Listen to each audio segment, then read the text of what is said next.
Hola a todos, bienvenidos.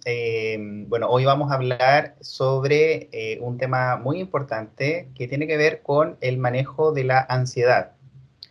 Bueno, vamos a estar conversando con nuestra asesora vocacional, Alejandra Sen. Ella es psicóloga educacional y le doy el pase a ella para que pueda comenzar esta conversación y, bueno, vamos a estar también disponibles a responder todas las consultas que tengan respecto a esta temática que es muy importante. Hola a todos, muchas gracias. Como dijo Alejandro, un poco la idea de la charla es poder hablar en torno a la ansiedad, cómo manejarla, cómo reconocerla también y quizás un poquito entender el concepto de ansiedad. ¿Ya? Es por eso que uno parte siempre preguntándose qué es la ansiedad. Hay algunos que de repente la describen como una sensación en el estómago, otros como palpitaciones, pero en el fondo la ansiedad es un mecanismo defensivo que tiene el ser humano, el cuerpo humano en el fondo, que funciona como un sistema de alerta ante las situaciones que uno pudiese considerar amenazantes. ¿Ya? Es un mecanismo universal, eso quiere decir que todas las personas lo tenemos. ¿Ya? Y frente a eso es un mecanismo normal, es adaptativo porque nos permite ir adaptándonos a las distintas situaciones. En su justa medida también mejora el rendimiento y también la capacidad como de anteponernos a las situaciones y las respuestas que podemos dar a ellas. ¿Ya? Por lo mismo, un poco la función de la ansiedad siempre es movilizarnos, movilizar al organismo, mantenernos alerta, dispuestos a intervenir ante, como dice ahí, los riesgos y las amenazas que podamos encontrar en nuestro día a día. Y un poco minimizar las consecuencias que quizás esas amenazas podrían tener en nosotros. ¿Ya? Entonces, un poquito en síntesis, la ansiedad nos empuja a tomar las medidas convenientes o las medidas que debemos tomar para poder salir adelante. ¿Ya?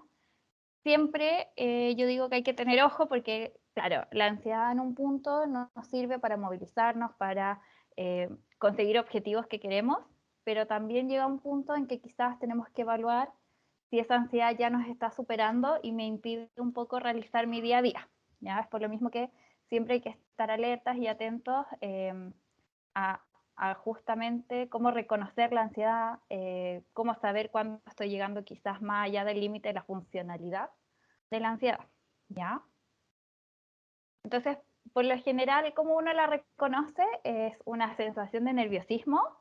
Algunos incluso dicen que es como una angustia, es como una sensación en el estómago y uno como que no sabe describir por qué o como no sabe describir bien la sensación. Hay otras personas que se les presenta como problemas para dormir, que les cuesta conciliar el sueño, por ejemplo, o que despiertan muchas veces durante la noche y por lo general muy agitados también. Hay otras personas que lo reconocen, como dice aquí abajito, como temblores, que en el fondo como espasmos un poco. Hay otros que lo reconocen ya más como problemas para concentrarse. Mucha gente dice, yo hasta antes de saber que tenía que dar la prueba, yo podía estudiar, me podía concentrar, podía estar perfecto, pero este año no puedo sentarme o me siento y me paro muchas veces a buscar cosas que me faltan, que el lápiz, que un vaso con agua, etcétera. ¿Ya? Hay otros que lo reconocen como una agitación o una como cierta tensión en el cuerpo.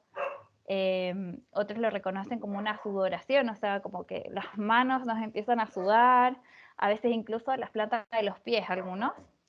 Eh, la mayoría de los casos también va con un aumento del ritmo cardíaco, ¿ya? O sea, en el fondo aumenta el ritmo cardíaco y de la mano, lo vamos a ver un poquito más adelante también, la respiración, ¿ya? O sea, aumenta mi ritmo de respiración y me agito, ¿ya? Y el último, y uno quizás de los que uno menos asocia a la ansiedad, es el cansancio. Por lo general uno cuando sufre picos de ansiedad o estados muy elevados de ansiedad, justamente el cansancio es una de las señales que nos dice que algo está pasando. Cuando yo antes dormía 8 horas y podía despertarme bien, pero ya con 8 horas no me basta, llego a mi casa, sigo durmiendo en el fondo, también es un llamado a atención para saber que algo está pasando y que quizás estoy presentando un poco de ansiedad. ¿ya? Vamos a ver ahora también algunos efectos que tiene la ansiedad, ¿ya? Como vimos, la ansiedad se representa de varias formas, pero también tiene algunos efectos en nuestro cuerpo. Por ejemplo, está el aumento o disminución de peso, ¿ya? Para muchos, y yo diría la gran cantidad de casos, la ansiedad se representa comiendo mucho. Entonces, uno se sirve, no sé, un plato de papas fritas, por ejemplo, y de repente lo ve, está vacío. Y es porque ni siquiera nuestra mente alcanza como a procesar que estamos comiendo por ansiedad. O sea, comemos muy, muy rápido. Hay otros, por el contrario, que dicen que el estómago como que se les cierra y dicen así como, no puedo comer nada, no me entra nada tampoco, etc. Otro de los efectos son los problemas de memoria. ¿Ya? De repente, al estar con mucha ansiedad o sufrir de ansiedad, hay cosas que se nos empiezan a olvidar. Entonces, o se me quedan los trabajos en la casa, o se me quedan los cuadernos para estudiar en el colegio también, o no sé, tenía que salir con llaves porque me dijeron que en la tarde no va a haber nadie, pero se me quedaron las llaves igual, por ejemplo. Y luego está esta otra esfera que yo creo que van un poquito de la mano, que son las enfermedades autoinmunes y las reacciones alérgicas.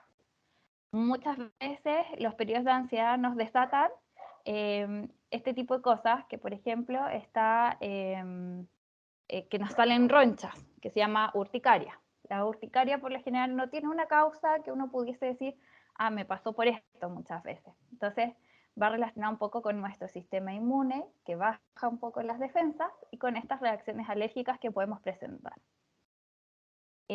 Otro efecto común de la ansiedad son los problemas musculares, como que uno siente que le duele todo el cuerpo. También es sabido que es como la frase típica de me saqué un peso de encima, un poco va ligado con eso mismo, de la ansiedad. Estoy tan ansioso por algo o algo me tiene como en un estado de nerviosismo tan elevado que llega a ser ansiedad, que en el fondo lo siento en mi cuerpo. Y cuando paso ese estado de ansiedad es como que me saqué este peso de encima por fin. ¿Ya? Y está esto del pensamiento acelerado.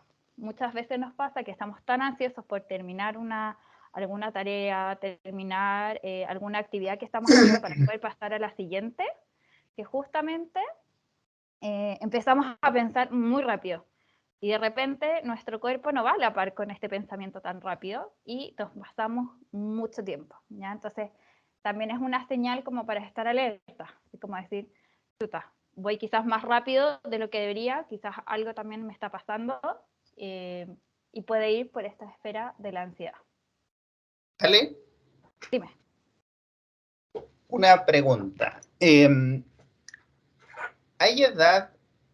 ¿Hay una edad en la que se puede presentar los cuadros de ansiedad? La ansiedad, en estricto rigor, es algo que se pueda, como que uno se tome una pastilla y diga, ya, con esto voy a controlar mi ansiedad. Y que también, en el caso de los chicos acá que se preparan con nosotros para la paz, em, la ansiedad puede ocasionarse por un tercero, o sea, es decir, me imagino, por ejemplo, de repente casos como chicos que están preparándose para estudiar, ingresar a la carrera de medicina y que tienen una exigencia muy grande porque la expectativa es alta. En este caso, un estudiante puede generar un cuadro de ansiedad ocasionado quizás por la presión de sus padres.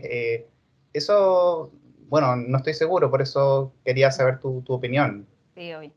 Mira, en general, uno no puede decir que la ansiedad comienza o se gatilla en cierta edad, quizás como algunos otros trastornos más psicológicos o más de la esfera como psiquiátrica en el fondo. Como lo vimos al comienzo, la ansiedad es como una especie de motor que nos guía.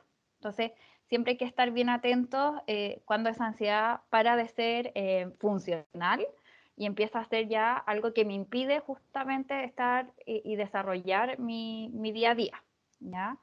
Eh, Pastillas, la verdad es que, claro, cuando esta ansiedad ya deja de ser funcional y ya pasa un límite en que no me deja funcionar precisamente, que pierde el foco, o sea, ya no puedo hacer lo que quería hacer, ya no puedo sentarme a estudiar, ya no puedo enfrentar, por ejemplo, no sé, un día de clases en el colegio, ya empieza a ser un cuadro más complejo y frente a ese cuadro más complejo es necesario ya acudir a profesionales, ya sea psicólogo o psiquiatra, y muchas veces los psiquiatras precisamente son los que recetan ansiolíticos, que se llaman, que justamente sirven para bajar los niveles de ansiedad y un poco equilibrar nuestro sistema químico cerebral, ¿ya? Y la última, como la última parte de la pregunta, muchas veces justamente la ansiedad se provoca en una combinación de factores externos y factores internos, ¿ya? Entonces, sí puede, por ejemplo, la paz en sí, claro, es un factor que puede provocar ansiedad. Y ahí tenemos que empezar a jugar con lo primero que yo te mencionaba, en el fondo de cómo esta ansiedad es funcional y hasta dónde.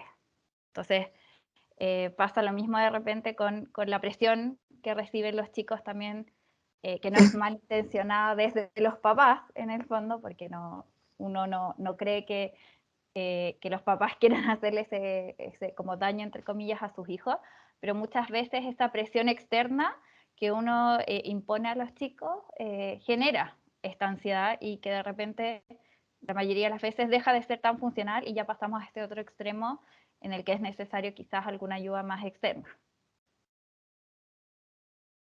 Entiendo. Entiendo. Cuando hablas del concepto de funcional, ¿te refieres a que uno puede tener un cuadro inicial de estos síntomas que tú, o de aspectos que tú dices que podrían ser considerados ansiedad, pero en el fondo yo puedo seguir haciendo las cosas que hago en el día a día? ¿A eso te refieres con ser funcional, no? Claro, claro, o sea, que si bien, por ejemplo, presento esta sensación como de angustia o de dolor de estómago en el fondo, pero eso mismo me impulsa a solucionar ese problema o aquello que me está provocando ese dolor de estómago, por ejemplo, ¿ya? Y justamente la funcionalidad también tiene que ver con el poder salir adelante en el día a día, poder resolver todo aquello que tenía que hacer, enfrentarme a las clases, enfrentarme a las pruebas, enfrentarme a los ensayos del preuniversitario, por ejemplo, etc.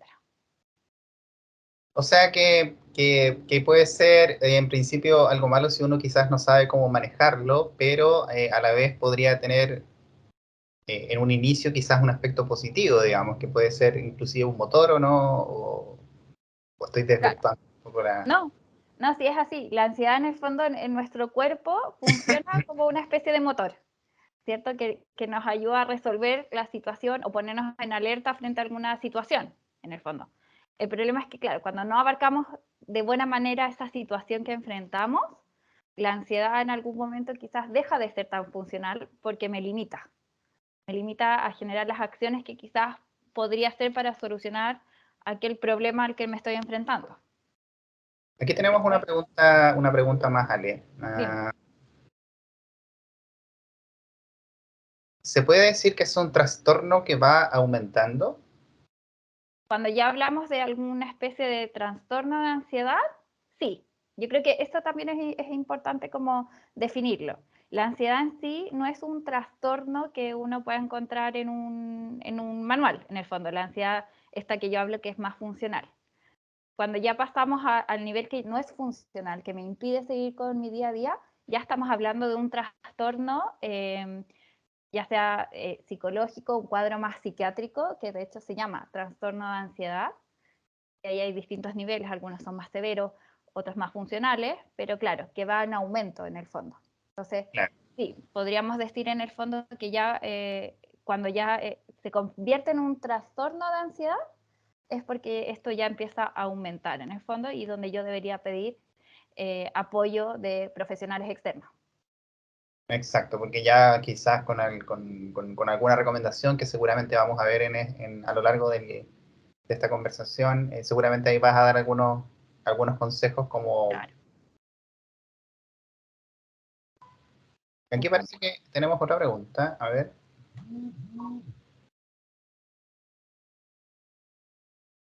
Claro, esto ahí Milagros preguntaba si estos factores en el fondo son como la señal de alerta. Yo creo que sí, quizás ya cuando estamos hablando quizás de una baja de peso o un aumento de peso muy importante, de unas reacciones alérgicas o quizás el que aparezca alguna enfermedad autoinmune, yo creo que estas ya son como señales quizás de que quizás debería consultar, no sé si con un psiquiatra enseguida, pero sí quizás con un psicólogo para que me dé las pautas para cómo afrontar precisamente esta ansiedad que está pasando un poquito el límite. Es que es súper interesante lo que mencionas, sobre todo de las enfermedades autoinmunes, porque bueno, yo en lo personal padecí de una enfermedad autoinmune en uno de mis ojos en algún minuto hace varios años atrás. Y claro, el diagnóstico fue un pseudo tumor orbitario, se me salió la órbita del ojo y claro, fui al oftalmólogo y todo, me hicieron una serie de exámenes y el diagnóstico fue que bueno, pseudo, finalmente era un falso tumor, pero efectivamente yo tenía la órbita, se me salió el ojo fuera de la órbita. Bueno, ahí fui a especialistas, en fin. Y el diagnóstico fue, o sea, ¿cuál es la causa? No, esto es un ataque autoinmune de tu cuerpo. Y yo autoinmune, no entiendo a qué se refiere. Es que no se conocen las causas. Esa es la explicación que te da el médico y uno queda como, bueno, ok, o sea, mi cuerpo se autoatacó, esa es en castellano la definición, Claro, pero ¿por qué se atacó? Y eso es lo que nunca logré entender, por ejemplo. claro. Entonces, como que hay que estar atento también a estas señales, porque nunca se me había ocurrido, digamos, pensar que era eso, digamos, por ejemplo, en Claro, mi caso. claro, muchas veces nuestro cuerpo reacciona, como un poco te dijeron a ti, como autoatacándose porque siente que hay un peligro en el fondo, que hay algo que está funcionando mal en nuestro cuerpo y precisamente quizás uno de los factores que se maneja como a nivel bibliográfico un poco es justamente que la ansiedad y el estrés, que ahí uno puede como en algunas partes equipararlo o acompañarlo, tienen un rol súper importante en estas enfermedades autoinmunes o estos como RATs alérgicos que a uno le aparecen así como, uno dice, no soy alérgico a nada y me aparecen así como pintas en la piel. Entonces, claro, la ansiedad y a veces también el estrés juegan un poco este rol de generar quizás como algún como residuo en el cuerpo que en el fondo el cuerpo siente que lo tiene que atacar, en el fondo. Y ahí nacen estas enfermedades autoinmunes. Perfecto. ¿Y a qué te refieres, Ale, con el pensamiento acelerado? El pensamiento acelerado es como que tengo muchas ideas en mi cabeza y las necesito todas como poner en papel o necesito realizarlas todas al mismo tiempo. Entonces es como que la mente piensa mucho más rápido que lo que yo puedo actuar y abarcar en el fondo. Entonces estoy pensando, por ejemplo, que tengo que hacer el ensayo de historia, tengo que hacer la tarea de ciencias para el colegio y tengo que hacer el proyecto de biología, porque si no, en todas las anteriores me va a ir mal, en el fondo. Y mi mente empieza así como rápidamente a buscar las soluciones y entre eso cae uno en equivocarse o en mezclar ideas, por ejemplo, también, etcétera. Entonces, ¿cómo podemos controlar esta ansiedad que yo les mencionaba en un momento que es en el fondo funcional, ¿cierto? Que me impulsa a hacer las cosas. Hay varias formas y se han investigado varias formas. Una es el ejercicio de la meditación. ¿Ya? Dentro de la meditación uno puede encontrar ejercicios de yoga, por ejemplo, o ejercicios de mindfulness, que es una rama que está bien en boga últimamente, que en el fondo mindfulness es como traer la atención al presente, ¿ya? O sea, traerme mi pensamiento a lo que estoy viviendo en el aquí y en el ahora. Entonces eso también un poco puede ayudar a controlar quizás esos pensamientos ansiosos que uno tiene de saber qué es lo que va a pasar y enfocarme, no sé, en lo que estoy haciendo en este momento, que es mi ensayo de historia, y no enfocarme en la postulación que voy a realizar a consecuencia de este ensayo de historia que estoy haciendo. ¿Ya? Otros ejercicios son los ejercicios de respiración, que en el fondo también nos ayuda, y vamos a ver también un poquito más adelante que la respiración va asociada a la ansiedad. Mientras más ansiedad sufro, a veces más me cuesta poder respirar, sobre todo cuando ya llego a un punto como ansioso importante. ¿Ya? Entonces, los ejercicios de respiración nos ayudan también a concentrarnos, a volver a nuestros niveles como basales de respiración para poder enfocarnos. Otro método o algo que sirve para manejar la ansiedad es el manejo del tiempo. Si yo me pongo las alarmas correspondientes, si yo sé que en una hora voy a estudiar matemáticas, a la siguiente historia, después ciencias, por ejemplo, y me manejo y me anticipo a lo que va a pasar, eso también va a bajar mis niveles de ansiedad, porque yo sé a lo que me voy a enfrentar y cómo me voy a enfrentar a eso. ¿Ya? Otra forma es mantener una buena alimentación. Si yo me alimento mal, por lo general ayuda un poco a que esta ansiedad se me dispare o que, por ejemplo, tenga como unos dolores de guata extraños, porque en verdad quizás hice una combinación cuando almorcé media extraña también. Entonces, mantener una buena alimentación también nos ayuda un poco a mantener la ansiedad a un nivel funcional y que nos sirva. Entonces, por ejemplo, vamos a ver ahora algunas recomendaciones o ejercicios para justamente manejar la ansiedad. ¿Ya? Estos dos primeros quizás son como, yo digo, los más fáciles, entre comillas, quizás, o más que fáciles, los que están más a la mano de todos, que en el fondo uno es correr y el otro es bailar. ¿Ya?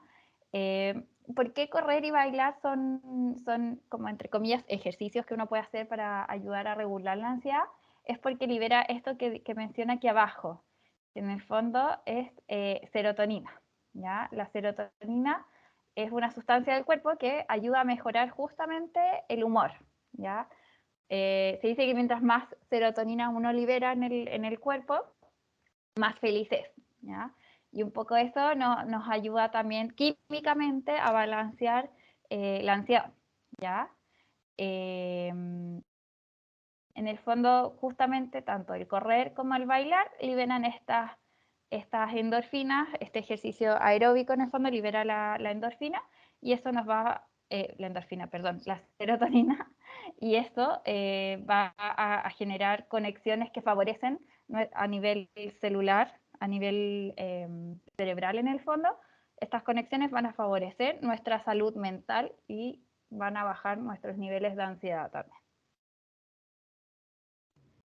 Ale, y conectado un poco con la charla anterior de gestión del tiempo, un poco ahí hablábamos, ¿cierto?, de planificar el tiempo de ocio y de descanso. O sea, eso también me imagino que está conectado a esto, porque uno cuando hace o planifica y hace o realiza esas actividades de ocio que le generan gusto, placer, ya sea, por ejemplo, algunas actividades deportivas, todo eso contribuye también, me imagino, a tener los niveles de ansiedad a raya. Claro, justamente yo creo que uniendo, como dices tú, las dos charlas, una de las recomendaciones puede ser que nuestro tiempo de ocio que planifiquemos, yo mencionaba la semana pasada, claro, ojalá no sea en pantalla, ojalá no sea jugando juegos en línea en el celular, sino que ojalá esos tiempos de ocio quizás tengan que ver justamente con esto, con correr, con bailar, después vamos a ver ejercicios de respiración, ejercicios de yoga, pilates, por ejemplo, etcétera, porque en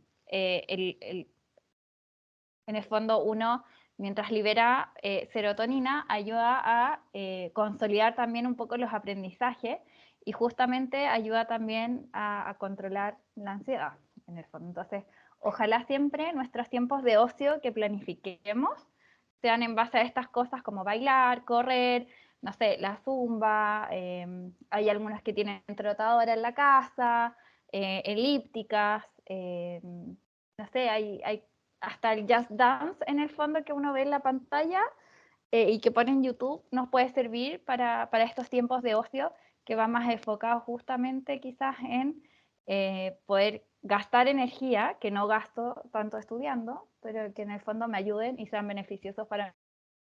Aquí hay otros ejercicios que tenemos en base un poco a la meditación, ¿ya? Hay varias formas de meditar y hay muchas escuelas como de meditación. Hay meditaciones guiadas, hay repeticiones de mantra, está el mindfulness también, que también nos ayuda un poco a generar quizás no una meditación propiamente tal, pero sí a enfocarnos en el presente. ¿Ya?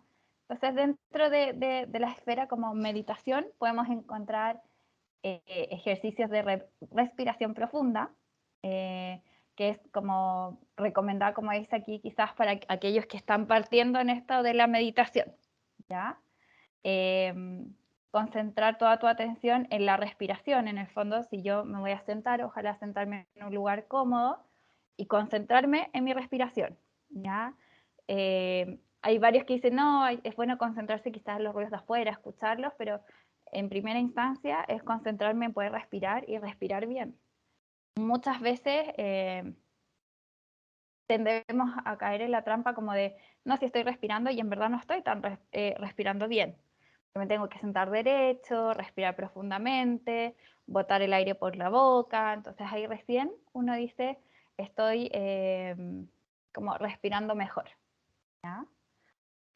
Hacer un escaneo del cuerpo. La meditación también nos sirve justamente para ir viendo qué está pasando en cada parte de mi cuerpo. ¿Ya? Estoy sintiendo dolor quizás en un pie, en una rodilla, no sé, en el codo, por ejemplo. Entonces, hacernos un escaneo en el fondo en ese momento también nos sirve mucho. ¿Ya? Y justamente se puede mezclar con lo anterior que hablamos de las respiraciones profundas, de imaginar también lugares, etc. Repetir un mantra también es una buena técnica. Hay muchos que pueden crear su propio mantra. Algunos son, claro, más asociados quizás hacia la esfera como más religiosa, pero hay otros que uno se puede crear, ¿ya? Yo siempre, yo crecí viendo Hey Arnold, y en un capítulo precisamente que se quedan como encerrados en el metro, hay una persona que es claustrofóbica y por esas cosas de la vida va como con su psicólogo. El psicólogo le dice, piensa como en tu mantra, y él empieza grandes lugares abiertos. Eso es como un mantra, por ejemplo. Entonces él repetía todo el rato grandes lugares abiertos y así logró superar en el fondo esto de estar encerrado en este metro, ¿ya? Y otro ejercicio que es como la combinación un poco de lo que vimos anteriormente del ejercicio y la meditación es justamente caminar y meditar. ¿Ya? De repente uno dice, no me gusta correr, no me gusta andar en bicicleta, ¿qué puedo hacer? Simplemente salir a dar una vuelta quizás a la cuadra, si vivo en un condominio quizás dar la vuelta a mi condominio, caminar hasta una plaza cercana y volver en el fondo, tranquilos, a un paso calmado en el fondo, y ojalá sin música, sin nada, sino que ir de manera como más consciente y tranquilo, caminando y escuchando también quizás aprovechar de hacer este escaneo del cuerpo que mencionamos también, etcétera. Hay otros ejercicios, como yo les mencionaba anteriormente, que tienen que ver con la respiración, ¿ya? Que es posible manejar quizás ciertos episodios de ansiedad con la práctica de algunos de estos ejercicios de respiración, que tienen como, en el fondo, objetivo principal centrar la atención en la respiración y no tanto quizás en aquello que me está provocando la ansiedad. Si sé que tengo una prueba y eso me está provocando ansiedad, por ejemplo, el ejercicio de respiración va a ser traerme a la respiración y no pensar o no llevarme a esa prueba que en el fondo tengo que realizar. Yo, como les decía, hay un estudio de una revista que menciona esta relación estrecha que hay entre respiración y los estados mentales de ansiedad, que dice que una persona aumenta su frecuencia respiratoria al elevarse los niveles de ansiedad. O sea, cada vez que yo me voy poniendo más nervioso o más ansioso, en el fondo van subiendo mi frecuencia respiratoria, ¿ya? Eso lo podemos medir con los saturómetros, creo que se llaman también, etc. Entonces, por lo mismo, si nuestros niveles respiratorios suben en base a que aumenta la ansiedad, si yo soy capaz de controlar mi respiración e ir bajando los niveles de mi respiración o de mi frecuencia respiratoria, voy a estar de a poco entrando a un estado de calma, ¿ya? Ahí la importancia un poco de la respiración en sí, ¿ya? Y el por qué la respiración es importante y nos ayuda. Si uno busca en general en internet o en YouTube incluso, hay varios ejercicios de respiración y que son ejercicios de respiración guiada, ¿ya? ¿Cuáles son como los puntos? Un poco son los que están acá. buscar siempre una posición cómoda, sentado o acostado, ¿ya? Ahí cada uno en el fondo decide qué es lo más cómodo para cada uno, ¿ya? Luego de esto, por lo general nos piden cerrar los ojos y centrar toda la atención en la respiración. Por lo general nos van a decir cuál es el modo de respirar. Van a decir inhala por la nariz, bota por la boca, o inhala y exhala por la boca, ¿ya? En general nos tenemos que centrar entonces en cómo este aire entra y sale de una forma despacio y calmado, ¿ya? Y como dice acá, al pasar de unos minutos, respirar de manera más pausada y llevar el aire hasta la parte de abajo de los pulmones, ¿ya? O sea, en el fondo es como llenar nuestros pulmones de aire y de a poco ir bajándolos, ¿ya? Y la gracia de estos ejercicios es que en el fondo se prolongan por varios minutos. Por lo general son entre 5 hasta yo he visto videos de 20 minutos un poco, que son de repetición de la respiración. De repente nos van a ir pidiendo otras cosas, ¿ya? Como yo les decía, en YouTube, y aquí abajo quizás hay un ejemplo que después pueden ingresar. En YouTube está lleno de estos videos. Lo importante siempre es buscar aquel que me acomoda más a mí, ¿ya? Nos vamos a encontrar con muchas técnicas y muchas cosas, pero siempre lo primordial es encontrar aquella que a mí me funciona, ¿ya? Porque no va a ser la misma que al compañero o que al amigo que está al lado mío. Y ahora, un poco hablando como de las conclusiones, un poco, claro, esto de que no hay receta mágica, quizás la forma que mi compañero, que mi amigo al lado está manejando su ansiedad, a mí no me va a funcionar. Y quizás al de al lado tampoco, ¿ya? Entonces, en el fondo que, igual que un poco hablamos la semana pasada en cuanto a métodos de organización o de manejo del tiempo, aquí tampoco tenemos una receta mágica. Tenemos que ir probando, como dice en el segundo espacio, es un proceso de ensayo y error, en el fondo, que va en base un poco a conocer mi cuerpo y conocer cómo funciona también mi mente, ¿ya? Si yo conozco cuáles son las reacciones de mi cuerpo, empiezo a reconocer quizás qué cosas desatan la ansiedad en mí, voy a poder quizás anteponerme a eso, y quizás si yo sé que una prueba me pone nervioso o nerviosa, voy a poder realizar algún ejercicio antes de esa evaluación. Cosa de que cuando yo esté en la evaluación justamente, haber bajado ya mis niveles de ansiedad y enfocarme en aquello que estoy realizando en el momento. Ale, tengo una pregunta antes de pasar a los consejos para la PAES. Dime. Como revisábamos las láminas anteriores con respecto al pensamiento acelerado, yo soy ansioso, y en este caso tengo que enfrentarme a una evaluación.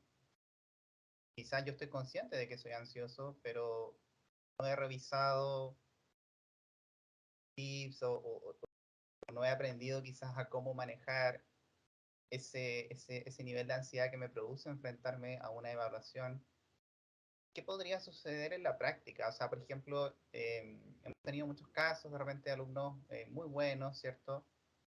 Con muy buen rendimiento a lo largo de su proceso, pero cuando llegan a la situación real, de repente uno, ¿cierto? Algunos han tenido situaciones externas, de repente que no tienen que ver con que si se preparó o no se preparó para la prueba, ¿no? Y como la prueba tú la das en un solo día, en un horario, o sea, eh, ¿qué podría suceder en la práctica? O sea, ¿está ligado el pensamiento acelerado a la concentración, a la evaluación misma?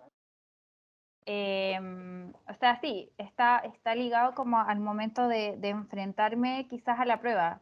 Yo me imagino, y me ha pasado también, que cuando uno se enfrenta a la evaluación misma, y claro, la mente empieza así como, ya, quizás uno empieza a hacer los ejercicios y empieza a ver, no sé, que quizás dejaste muchas en blanco, o quizás pasaste 10 que no sabías cómo abordarlas en el fondo, y tu mente empieza, tengo que volverme a estas 10, pero tengo que terminar todo el resto, me va a ir mal, si no resuelvo todas las anteriores me va a ir mal, no voy a sacar el puntaje, si no saco el puntaje no voy a poder entrar a la universidad, si no entro a la universidad, no sé, mis papás quizás me retan o quizás no sé qué voy a hacer el próximo año, qué va a hacer de mí en el fondo, etcétera, etcétera.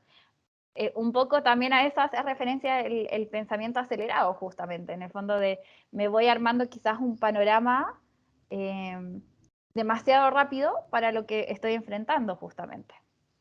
Y por ¿Se ende entiende? pierdes el foco de lo que estás haciendo. Y Claro, porque mi mente se va a aquello que en el fondo estoy proyectando, que es quizás este escenario terrible del próximo año, en el cual yo no estoy entrando a la universidad justamente, y pierdo el foco de que me tengo que concentrar en esta evaluación que estoy haciendo, que en eso estoy ahora. No estoy en un año más, estoy realizando esta evaluación ahora y tengo que completarla y terminar. Ahí Milagros dice, por eso es importante, y se me desapareció. por eso es importante tratar de concentrarse en el presente y para ello sirve mucho la meditación. Claro. Justamente la meditación, incluso el mismo mindfulness, sirven para concentrarse en el aquí y en el ahora. En el fondo estoy acá, estoy en esta sala dando esta prueba en este momento. Y traerme casi que forzosamente en el fondo, así como que me bajaran en el fondo de este globo aerostático en el que estoy, así como que me trajeran con la cuerda de vuelta a tierra y concentrarme en aquello que estoy haciendo en ese momento. Y bueno, complementando un poco lo que tú señalas, igual muchos chicos piensan, sobre todo hasta antes de los últimos cambios que se han manifestado, eh, el DEMRA, ¿cierto? La Subsecretaría de Educación Superior. Antes teníamos, ¿cierto?, una sola fecha de la prueba. Ahora, este año debutó la PBT de invierno y ahora está más flexibilidad en términos de que, claro, si te va mal de repente en una prueba, tienes la facilidad de darla en el primer semestre de invierno y Vale. quizás dar solo esa prueba que tienes con dificultad, digamos. Claro, y eso yo creo que un poco apunta también justamente, perdón, apunta justamente un poco a la necesidad de bajar los niveles de ansiedad al proceso de admisión en sí. Porque si uno lo ve históricamente, se ha ido descomplejizando. En el fondo, en algún momento, y yo era de ese grupo, cuando dimos PSU, nos descontaban las malas. Yo Entonces, también, claro, por cada 4 malas a uno les contaban un punto, como un punto extra en el fondo. exacto. Y luego eso se sacó, de ahí fue cambiando un poco también el estilo de la prueba, ya no era tanto memorizar, sino que ya más basado en habilidades en el fondo. Y ahora, claro, llegamos a un punto en que uno, claro, egresado de cuarto medio da la prueba en diciembre, sí o sí, y después está la posibilidad de ir combinando puntajes, ir dándola en distintas instancias del año. Entonces yo puedo armar mi puntaje quizás con 3 evaluaciones, con 3 pruebas en el fondo, con 3 instancias de evaluaciones. Entonces, claro, todos estos cambios que ha tenido también un poco apuntan a eso, que es un poco bajar los niveles de ansiedad que generan los estudiantes justamente enfrentarse a un proceso de admisión que en algún momento era como bien, bien terrible esto de que sea como solo de recordar materia y en el fondo de casi punitivo de descuento por las malas, o sea, ya te estoy descontando puntaje por las malas, ahora también te descuento porque acumulas muchas malas en el fondo. Entonces, claro, nuestro sistema ha ido apuntando un poco justamente a ayudar en este tema de la ansiedad y a reducir un poco los niveles también.